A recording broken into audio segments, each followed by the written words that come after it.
Des transporteurs qui sensibilisent leurs compères. L'Union des conducteurs routiers professionnels d'Afrique de l'Ouest, section Côte d'Ivoire, est sur le terrain à Meadji dans la région de la Nawa.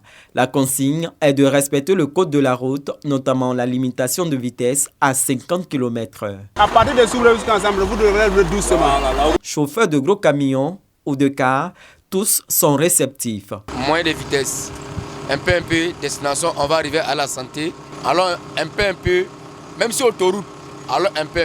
C'est très important, surtout pour les chauffeurs même, pour notre sécurité et puis sécurité des usagers sur la route.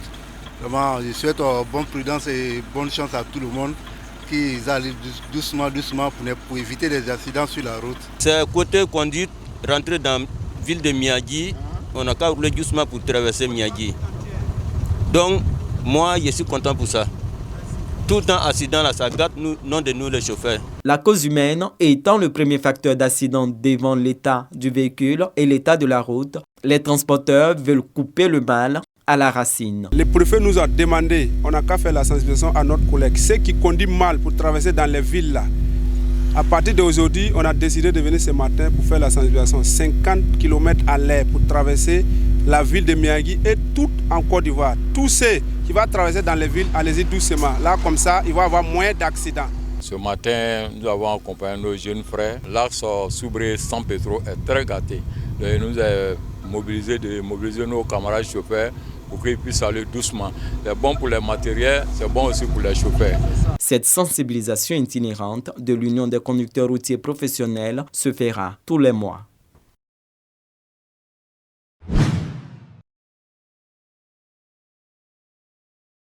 Le bandamment vu du pont à l'entrée du village de Bozi, ce fleuve sur lequel est construit le barrage de Kossou et qui traverse Boisflé, se laisse découvrir dans toute son étendue.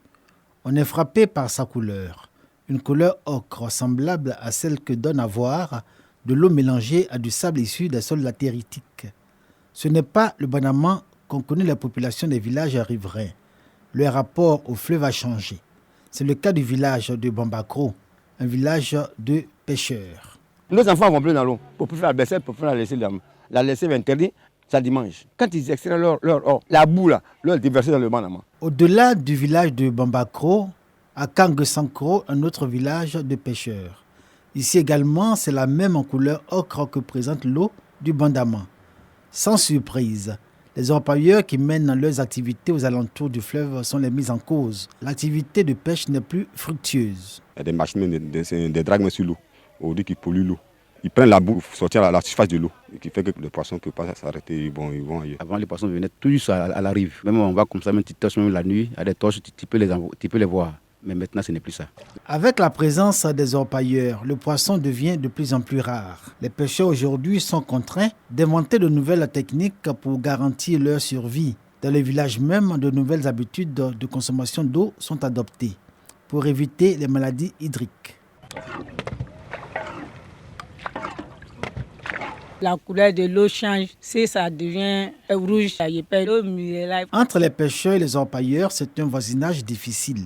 Pour autant, aucune friction dans les villages riverains du fleuve Bandamment où les orpailleurs mènent tranquillement leurs activités, qu'ils soient dans l'illégalité ou officiellement. Reconnus par les services en charge de la réglementation de l'activité d'orpailleurs, pelleteuses, tractopelles, motopompes et pioches, bref, tout l'arsenal nécessaire pour creuser le sol et en extraire la terre. Des tas entiers sont formés, tamisés et lavés selon le processus de recherche de pépites ou paillettes d'or. Si le lavage n'est pas directement effectué dans le fleuve Bandamment, les résidus y sont déversés. Mais pour les orpailleurs, il n'y a pas péril en la demeure. On prend une machine pour mettre au Bandamment, on tire, on vient mettre ici. Après, on met une machine ici, on tire pour partir où on travaille. On serre trou pour mettre, là après on prend une machine qui est au Bandamment pour venir vers là-bas pour laver. Ici, comme l'eau en pépite, nous n'utilisons pas d'autres produits. On lave directement et on récolte directement. Direction Boisflé. Dans cette localité chef-lieu des régions de la Maraoué, région qui tire son nom de l'existence du fleuve Bandamment, c'est à partir de l'eau de ce fleuve que les populations sont desservies en eau potable. Nous rencontrons les autorités sanitaires sur la qualité de cette eau. Sur les ressources halieutiques, il me serait difficile de me prononcer parce que je ne suis pas spécialiste en ressources halieutiques et animales. Mais sur la santé humaine, c'est vrai qu'il est décrit dans la littérature que le mercure qui est utilisé dans l'orpaillage illicite a un effet nocif sur la santé même de l'homme. Mais depuis que je suis à Boisflé, nous n'avons pas constaté de changement notable dans ce domaine. Il faut peut-être des études beaucoup plus poussées pour pouvoir prouver l'imputabilité du mercure sur un certain nombre de phénomènes de santé qu'on pourrait constater. Ce matin, une équipe du CIAPOL, Centre ivoirien anti-pollution, structure sous tutelle du ministère de l'Environnement et du Développement durable, arrive au village de Bambakro. Des échantillons sont prélevés et acheminés à Abidjan pour analyse. Le résultat est édifiant. L'eau du Bandama est polluée par l'activité des orpailleurs. Il y a les eaux qui sont très turbides, c'est-à-dire la turbidité, les eaux sont troubles. Donc il y a une turbidité très élevée. Logiquement, la norme d'eau potable nous recommande 5 unités de turbidité, mais ici nous avons jusqu'à 832 à 850. Vous voyez que ce n'est plus des eaux naturelles. On a des teneurs qui vont de 6 à 7. Or, pourtant, la norme naturelle nous impose une valeur de 1. C'est-à-dire que nous sommes au-dessus de la norme admise. Donc, ça veut dire que le milieu, déjà, il est contaminé en mercure. Si l'eau est contaminée en mercure, ça veut dire que tout ce qui vit peut être contaminé en mercure. Il va arriver un moment où dans les paumes des populations, vous allez voir qu'il y a des boutons comme ça qui apparaissent, des boutons ensanglantés. Vous voyez? Et ça, c'est ces genres de maladies qui apparaissent, qui sont dues à ce type de métaux. Les poissons de ce fleuve sont aussi pollués à cause de l'absorption des produits déversés dans le fleuve. Ce sont, selon les experts, du CIAPOL, le cyanure, le zinc, l'arsenic, le chrome, le mercure, le plomb. Des métaux lourds à la dangerosité reconnue que consomment les poissons des eaux du fleuve Bandama. Ces poissons ont été pris au niveau du lac de Kossou, on les a achetés au niveau du marché, d'accord, de Yamsoko. Et quand nous sommes venus, nous avons fait donc l'analyse de ces poissons-là au niveau du laboratoire. Et on a été interpellé par la présence du mercure dans la chair de ces poissons. Vous voyez.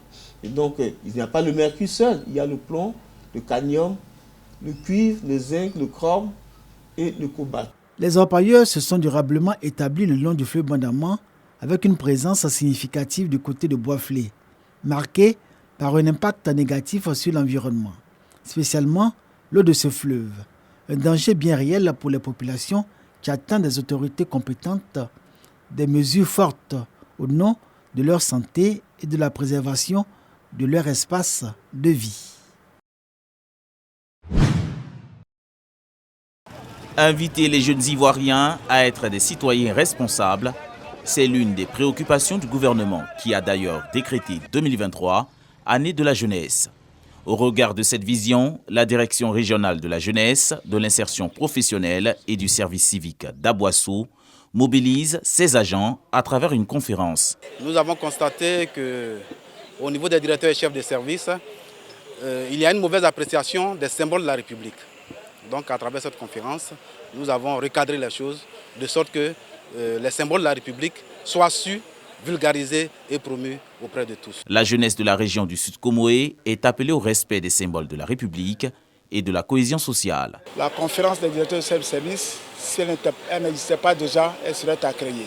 Parce que, je le répète, elle donne l'occasion à chacun des services, chefs de service, de découvrir davantage leur service en apprenant à nouveau. Parce que c'est tous les jours que l'homme apprend, c'est tous les jours qu'on se met à jour pour faire en sorte que ce que nous avons pour mission soit vraiment profitable à l'ensemble de la population. À l'issue de cette conférence mensuelle, l'agence Emploi Jeunes et le Centre d'information et d'orientation CIO ont dressé le bilan des actions du chef de l'État en faveur de la jeunesse. C'est la joie chez les mamans de Niangbo, village de la sous-préfecture d'Arikouka. À l'initiative de l'Association des femmes pour une Côte d'Ivoire nouvelle, les génitrices venues des 6 villages que compte la sous-préfecture sont comblées. C'était à l'occasion de la célébration de la fête des mères dans la localité.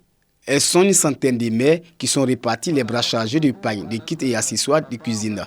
Heureuses, les bénéficiaires expriment leur gratitude aux donateurs. Le donateur Koulibaly Nieno, fils et cadre d'Arikoka, rappelle que la mère mérite d'être magnifiée et célébrée. Cette fête de réjouissance à Niangbo était parrainée par Khalid Konaté, président du conseil régional du handball. Son représentant exhorte les maires à demeurer dans les actions de promotion de paix et de la cohésion sociale.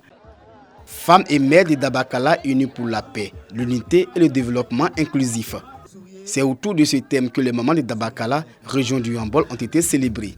Les responsables de l'ONG, initiateurs de cette célébration, magnifient la mère porteuse de vie et pilier de la famille. Le parrain de la cérémonie rappelle à son tour les valeurs d'une mère et le rôle qu'elle joue dans la stabilité d'une famille. Plus de 200 femmes sont réparties avec des complets d'épargne dans ces champs pour marquer la joie des mères.